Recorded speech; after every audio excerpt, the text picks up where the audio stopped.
Hey guys, welcome back to my channel. আর একটা নতুন ভিডিও নিয়ে চলে এলাম। আজকের ভিডিওটা হচ্ছে S22 আলট্রার ওভারঅল রিভিউ। 1,10,000 রুপিস এটা ওয়ার্থ কিনা, আর এটার কি কি প্রোজ অ্যান্ড কনস রয়েছে সেইগুলো নিয়ে আমরা আজকে আলোচনা করব। So let's begin.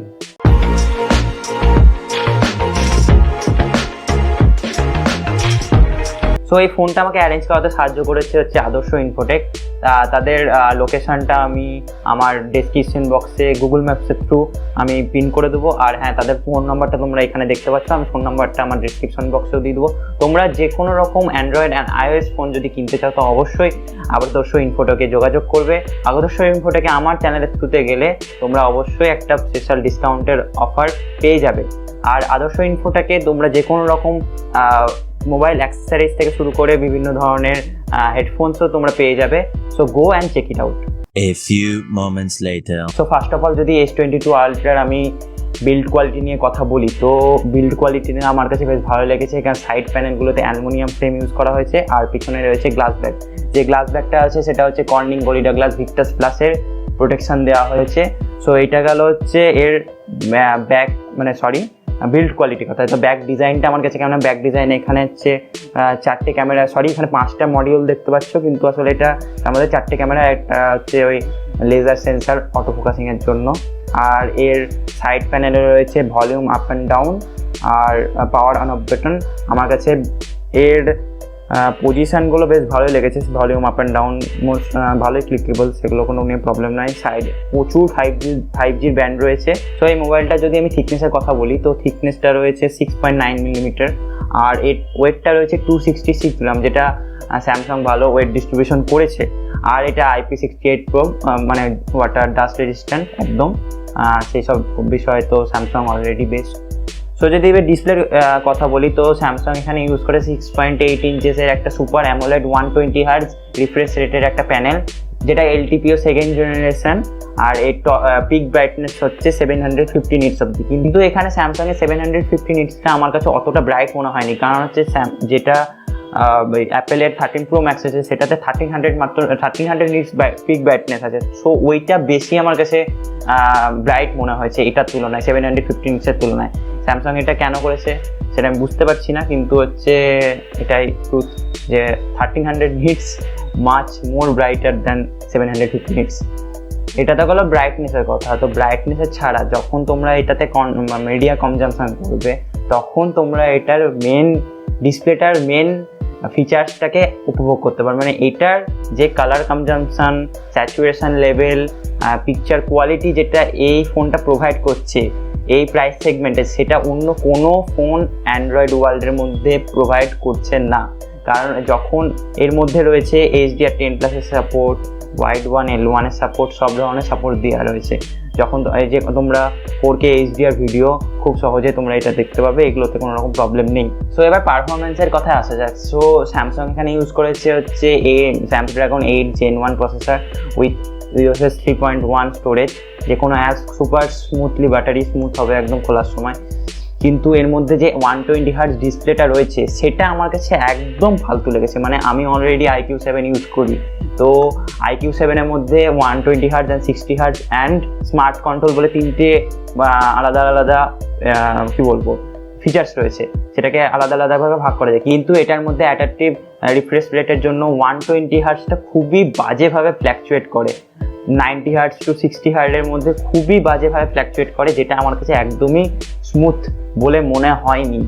আমি অনেক ধরনের 120 হার্জ ডিসপ্লে ইউজ করেছি, কিন্তু আমার এই 120 হার্জ ডিসপ্লে প্যানেলটা এই প্রাইস সেগমেন্টে খুবই বাজে লেগেছে। জানি না স্যামসাং এটা কেন করেছে, আলাদা করে দেওয়া অবশ্যই উচিত ছিল 120 হার্জ অ্যান্ড 60 হার্জের মধ্যে। আশা করি পরে স্যামসাং এটা সফটওয়্যার আপডেটের দ্বারা ঠিক করে দেবে, কিন্তু আমার কাছে এই ফিচার্সটা একদম বেকার মনে হয়েছে এই স্যামসাংয়ের এই S22 আলট্রার মধ্যে। সো এবারে সফটওয়্যার ইনফরমেশন কি আছে দেখে নেওয়া যায়। তো এখন এই One UI ভার্সন হচ্ছে 4.1, অ্যান্ড্রয়েড তো 12 দেওয়া আছে। তো সিকিউরিটি প্যাচ আপডেট একদম স্যামসাংয়ে তোমরা জানো যে 4 ইয়ারের কমপ্লিট সিকিউরিটি প্যাচ আপডেট পাওয়া যায়, কোনো রকম প্রবলেম হয় না। এখানে নক্স প্রোটেকশন দেওয়া আছে, সিকিউর ফোল্ডারের অপশন আছে, সেগুলো নিয়ে পরে কথা বলছি। A few moments later. এখানে আদার ফিচার্স তো অনেক রয়েছে। স্যামসাং ডেস্ক বলে একটা ফিচার্স রয়েছে যেখানে তোমরা এটাকে সম্পূর্ণভাবে কোনো এখন টিভি, স্মার্ট টিভি আর মনিটরের সাথে কানেক্ট করে অ্যাজ এ পিসি হিসাবে ইউজ করতে পারবে। এই ফিচারটা আমার কাছে বেস্ট লেগেছে স্যামসাং ডেস্কে। এগুলো আদার ফিচার্সের মধ্যে প্রচুর রয়েছে। স্যামসাং এখানে 8 Gen 1 প্রসেসর ইউজ করেছে স্ন্যাপড্রাগনের, কিন্তু এটা 4 MMBs একটা প্রসেসর। তো এই ফোনটাতে চরম বাজে লেভেলের একটা, মানে আমি ডে টু ডে লাইফ বেসিসে ইউজ করেছি 30 দিনের উপর। তো হচ্ছে এটার যে হিটিং ইস্যু রয়েছে সেটা খুব বাজে, কারণ হচ্ছে যখনই তুমি একটু বেশি সামান্য, আমি দেখেছি ক্যামেরা খুলে যদি 10 মিনিটও তুমি ভিডিও করো, ফোনটা বাজে লেভেলের হিট হয়ে যাচ্ছে, মানে যেটা আমার কাছে ইউজ করতেও বাজে লাগছে। যে পাশে সাইড প্যানেলগুলো তো বেশি বাজেভাবে গরম হচ্ছে। তো এটা স্যামসাং আশা করি পরের আপডেটগুলোতে আস্তে আস্তে ঠিক করে দেওয়ার কথা। এবার যদি না ঠিক করে তাহলে কিন্তু এই ফোনটা মানে আমার কাছে এই প্রাইস রেঞ্জে বেস্ট মনে হবে না, কারণ হচ্ছে হিটিংসও চরম লেভেলের বাজে রয়েছে। গেমিংয়ের সময় কোনো রকম অসুবিধা দেয়নি ফোনটা, গেমিংটা ঠিকঠাকই করেছে, কিন্তু চরম লেভেলের হিট হচ্ছিল সেটা বললামই। কিন্তু এফিসিয়েন্সি ইস্যু তো আছে এর সঙ্গে, এইটাও আশা করি স্যামসাং তার আপডেটগুলোতে ঠিক করে দেবে। তো এবার আসা যাক এই ফোনটার মেন ফোকাসিং থিং, যেটা হচ্ছে এর ক্যামেরা। মানে এর ক্যামেরাটা মানে কি বলবো, অ্যান্ড্রয়েড ওয়ার্ল্ডের মধ্যে আমার দেখা বেস্ট ক্যামেরা, একদম বেস্ট। মানে তোমরা যে কোনো লেভেলের এই প্রাইস সেগমেন্টের ফোন নিয়ে নাও, এখন OnePlus 10 Pro রয়েছে, আরও অনেক ফোন রয়েছে এর প্রাইস সেগমেন্টে, কিন্তু এর যে ক্যামেরাটা রয়েছে সেটা একদম চুমু, একদম কোনো রকম কথাই হবে না এই ক্যামেরার সাথে। সো এখানে 4 ক্যামেরা মডিউল রয়েছে। ফার্স্টের ক্যামেরাটা হচ্ছে 12 মেগাপিক্সেলের আলট্রা ওয়াইড, দেন তার উইদাউট ওআইএস, তারপর এটা হচ্ছে 108 মেগাপিক্সেলের উইথ ওআইএস। তারপর রয়েছে 10 মেগাপিক্সেলের অপটিক্যাল জুম দেওয়া একটা ক্যামেরা উইথ ওআইএস, আর একটা রয়েছে এইদিকে হচ্ছে 3 মেগাপিক্সেলের অপটিক্যাল জুম দেওয়া 3OS একটা ক্যামেরা।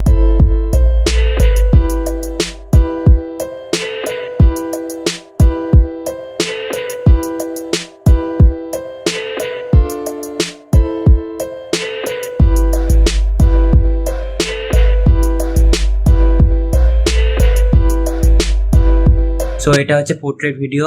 সো তোমরা এখানে কোয়ালিটি দেখতেই পাচ্ছ। আই থিঙ্ক আমার কাছে পোর্ট্রেট ভিডিও কোয়ালিটি বেশ ভালোই লাগছে, ব্লগিংয়ের জন্য বেশ ভালো, কোনোরকম অসুবিধা নেই বা প্রবলেমও নেই। যথেষ্ট লাইটের অভাব রয়েছে, সামনের দিকে আমার প্রচুর লাইট আছে, কিন্তু পিছনের দিকটা একটু লাইটের অভাব আছে। তো লাইটিং মানে নাইট কন্ডিশনে এইটা ফুটেজটা তোমরা দেখে নাও, তোমাদের কাছে কেমন লাগছে। আমার কাছে যথেষ্ট ভালোই লাগছে নাইট কন্ডিশনে এরকম কোনো একটা ফোন এরকম একটা অফার করছে। সো এবার যে ক্যামেরা ফুটেজটা দেখছো সেটা হচ্ছে 0.6x জুমে আলট্রা ওয়াইড অ্যাঙ্গেলে উইদাউট ওআইএস। ফুটেজটা হচ্ছে 1x জুমে 12 মেগাপিক্সেল সেন্সারে, আই থিঙ্ক উইথ ওআইএস, হাঁটে দেখা উইথ ওআইএস প্রাইমারি সেন্সার দিয়ে। তো এবার যে ক্যামেরা ফুটেজটা দেখছো সেটা হচ্ছে 3x জুম রয়েছে উইথ ওআইএস, আর এটাতে হচ্ছে ভিডিও জুম করার সাথে সাথে আওয়াজ সাউন্ড ক্যাপচারিংটাও হয়। S22 Ultra এটা একটা নতুন ফিচার্স না, S21 Ultra S20 Ultraতেও এগুলো ছিল। সো এগুলো নতুন ফিচার্সের মধ্যে না, এগুলো পুরোনো ফিচার্সের মধ্যে রয়েছে।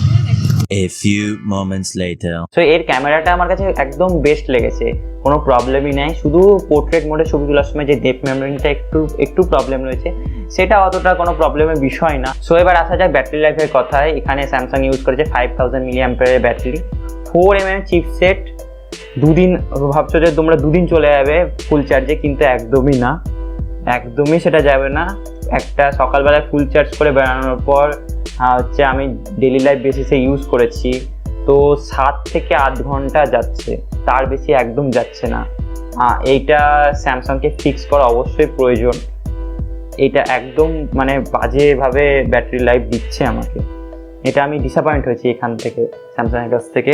সো এখানে চার্জিংটা যেটা বক্সের সাথে আছে 25 ওয়াটের চার্জার, সেটা এমন কিছু ফাস্টও না। 45 ওয়াটের চার্জার দিয়ে 1 ঘন্টা 3-4 মিনিট এরকম লাগছে ফুল চার্জ হতে। 45 ওয়াটের চার্জার দিয়ে 1 ঘন্টা 3-4 মিনিট লাগছে, মানে অনেকটাই সময়। বাকি এর মধ্যে রিভার্স ওয়্যারলেস চার্জিং, তারপরে হচ্ছে ওয়্যারলেস চার্জিং সবই রয়েছে। স্পিকার কোয়ালিটির কথা যদি বলি তো স্পিকার কোয়ালিটি আমার কাছে বেস্ট মনে হয়েছে, এখানে যেহেতু স্টিরিও স্পিকার ইউজ করা হয়েছে। তো একবার স্পিকারের আওয়াজটা আমি জাস্ট শুনিয়ে দিচ্ছি।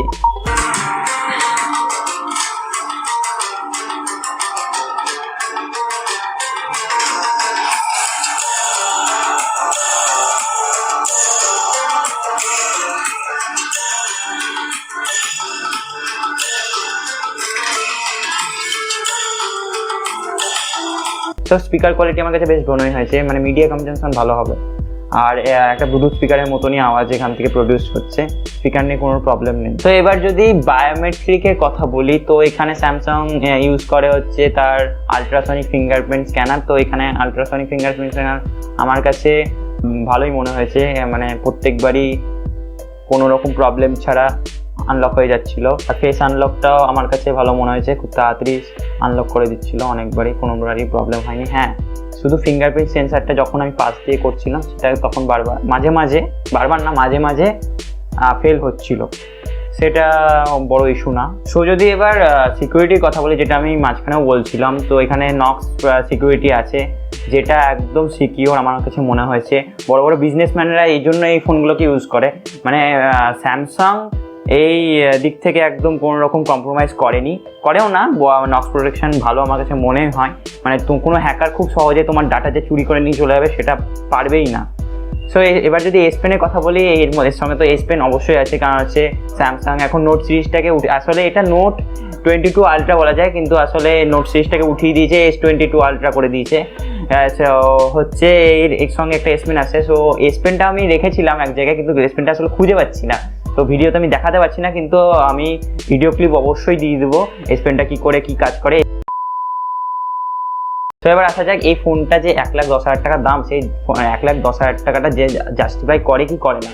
সো এইটা মানে আমার কাছে যেটা মনে হয়েছে যে হচ্ছে এই রেঞ্জের মধ্যে অ্যান্ড্রয়েড ওয়ার্ল্ডে ক্যামেরার দিক থেকে এর থেকে ভালো ফোন নেই, কিন্তু শুধু ক্যামেরার দিক থেকে না, আমি যেহেতু ওভারঅলের কথা বলছি, পারফরমেন্সের দিক থেকে একটু প্রবলেম রয়েছে, যেমন 120 হার্টজের ওই প্রবলেমটা যেটা বললাম, সেটা আমার কাছে একটা হিউজ প্রবলেম মনে হয়েছে, যেটা যদি পরবর্তী আপডেটের দ্বারা স্যামসাং ফিক্স করতে পারে তো খুব ভালো।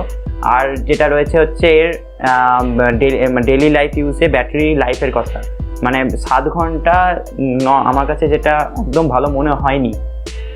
তো এই কটা প্রবলেম ছাড়া মোটামুটি এই ফোনটা আমার কাছে বেস্ট মনে হয়েছে, কিন্তু এর প্রাইসটা আমার কাছে ভালো মনে হয়নি।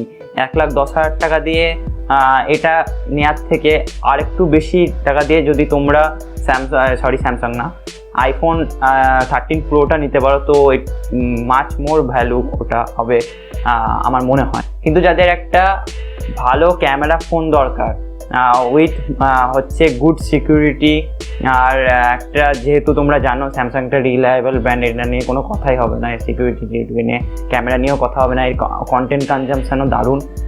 এর হচ্ছে সব রকম তোমরা ইউটিউব ভিডিওস বা এনি কাইন্ড অফ ভিডিওস তোমরা যখন দেখবে তখন এটা বুঝতে পারবে যে হচ্ছে এটার ডিসপ্লেটা কোন আলাদা লেভেলের। সে ডিসপ্লে নিয়ে তারপরে হচ্ছে কন্টেন্ট কনজাম্পশন নিয়ে আমার কোনো রকম হচ্ছে কোনো শিকায়ত নেই, এক কথায় বলা যেতে পারে। তো বাকি যে প্রবলেমসগুলো যদি তার স্যামসাং পরবর্তী আপডেটও ফিক্স করে দেয় তো এই ফোনটা আমার কাছে বেস্ট মনে হবে, কিন্তু এই প্রাইসটা আমার কাছে এখনো অবধি ঠিক মনে হয়নি। সো ভিডিওটা আজকে এখানে শেষ করছি। ভিডিওটা যদি আজকে ভালো লেগে থাকে তো অবশ্যই লাইক করে দেবে আর বন্ধুদের সাথে শেয়ার করে দেবে, আর তোমরা কি বিষয়ের উপর ভিডিও চাও সেটা অবশ্যই কমেন্ট করে জানাবে, আর আমার চ্যানেলটিকে অবশ্যই সাবস্ক্রাইব করে দেবে। সো এখানে আজকে শেষ করছি, বাই।